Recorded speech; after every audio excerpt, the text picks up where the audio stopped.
In the sacred pages of the Bible, we find stories of faith, redemption, and courage that continue to inspire and shape our understanding of God's plan for salvation.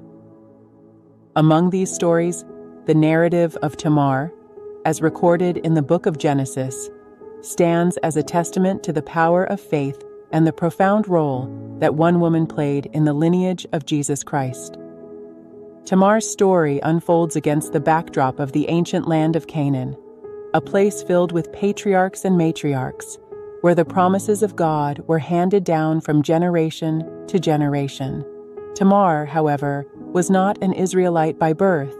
She was a Canaanite woman from a different culture and faith. Yet, her life would become intricately woven into the tapestry of God's divine plan.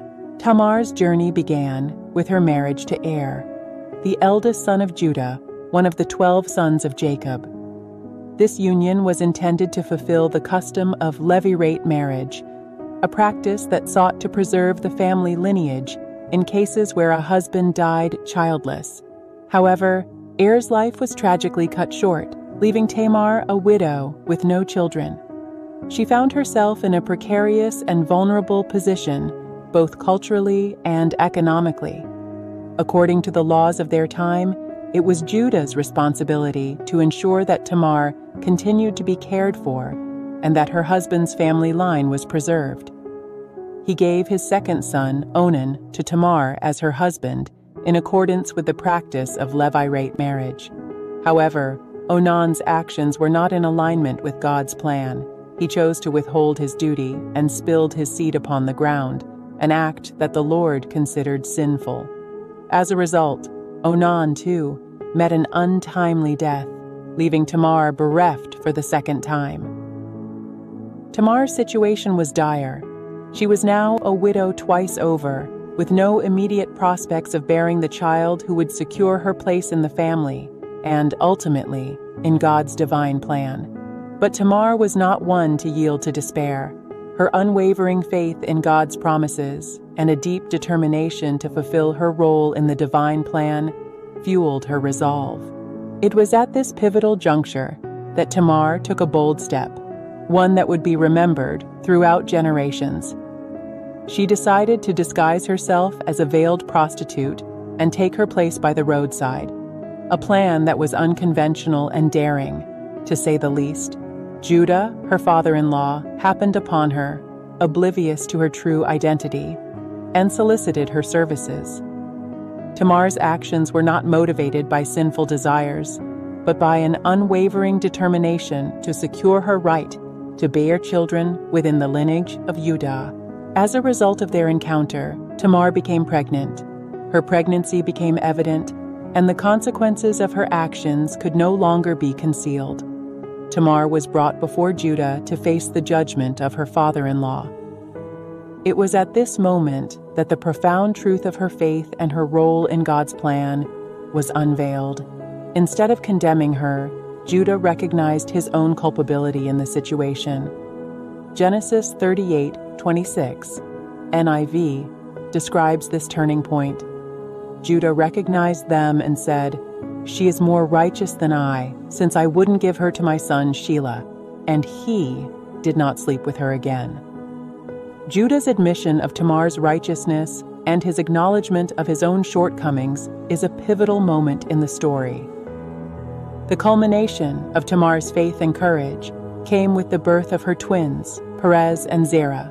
Among these sons, it was Perez who would play a crucial role in the lineage of Jesus Christ. Through the descendants of Perez, the line of Judah continued, ultimately leading to the birth of King David, and ultimately to the long-anticipated Messiah, Jesus Christ, the Savior of the world.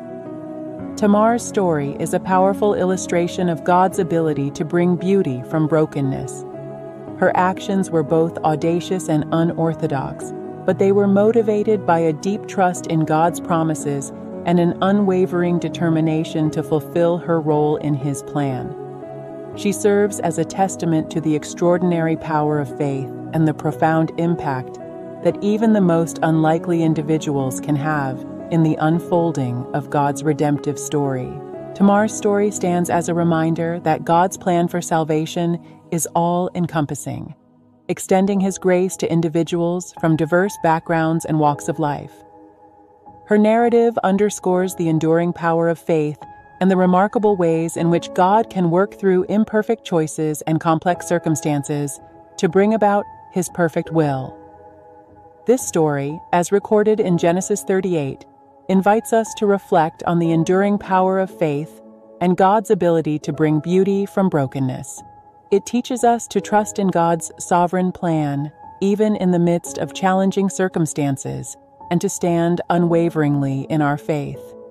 Just as He did through the faith of Tamar, God can work through our imperfections and the complexities of life to bring about His perfect purpose. Tamar's legacy continues to inspire generations, as her story illustrates the extraordinary role that even the most unlikely individuals can play in God's divine plan for salvation. Her courage, resourcefulness, and faith ensured that the lineage from which the Messiah would come remained unbroken, culminating in the birth of Jesus Christ, the Savior of the world. Her tale is an enduring testimony to the power of faith and redemption, a narrative that echoes through the ages, challenging us to trust in God's plan and embrace our role in His unfolding story.